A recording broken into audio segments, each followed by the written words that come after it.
There is a tendency to compare the withdrawal from society of Ted Kaczynski from that of 19th century writer Henry David Thoreau's sojourn in Walden Park, Massachusetts.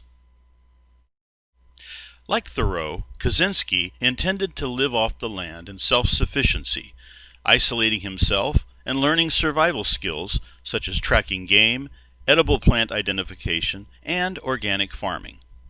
Ted Kaczynski's diminutive cabin, like Thoreau's, lacked piped-in water, sewage, and electricity. The comparison between the two men ceases there. Thoreau was a pacifist who looked deeply within himself for answers. Kaczynski became a narcissist psychotic who cowardly lashed out at unknown personages that didn't embrace his vague philosophy. The nearby community of Lincoln, where he lived on the periphery, is an ordinary small town with a population slightly of over 1,000.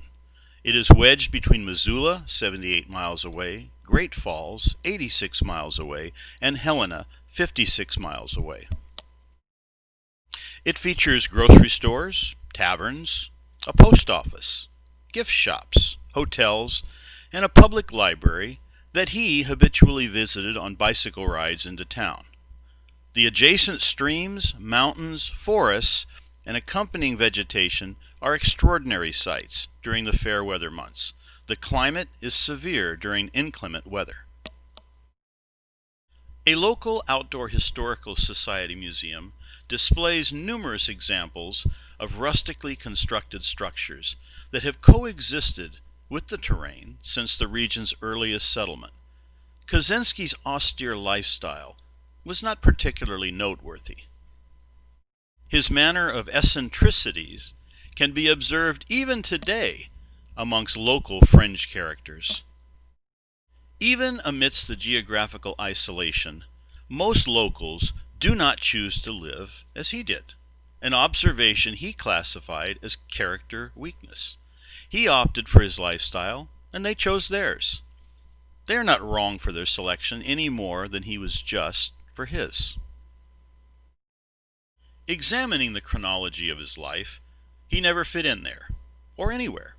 He cared little for alternative opinions or perspectives, and proved ultimately incapable of effecting positive change. As a mathematics prodigy and ultimately professor at UC Berkeley, he lacked the social, communication, and teaching skills to become a capable instructor or innovator. His commitment as a naturalist proved superficial. His extended essay, Industrial Society and Its Future, that he extorted the Washington Post to print in its entirety, is flawed and as historically irrelevant as returning to the wilds of Walden Pond. There are no heroics elevated in his protest against society, only mayhem inflicted upon 3 dead and 23 maimed individuals, few of whom he even knew personally. His worst offense, ironically, was a detonation that never successfully occurred aboard a commercial aircraft due to his faulty construction. The FBI coined his moniker the Unabomber during their criminal investigation into then the unknown university and airline bomber. His own brother, who co-owned his living quarters and land parcel, tipped off the FBI, enabling his capture. His social critique against technology was merely a guise rationalizing murderous intent by a truly sick and perverted individual, boasting of his intellectual superiority. There is nothing inherently wrong with protesting the dehumanization of society's current direction. There is everything wrong with killing strangers to accentuate your point. Ted Kaczynski may have simulated genius at a juncture in his existence, but his legacy is saturated with blood and deception.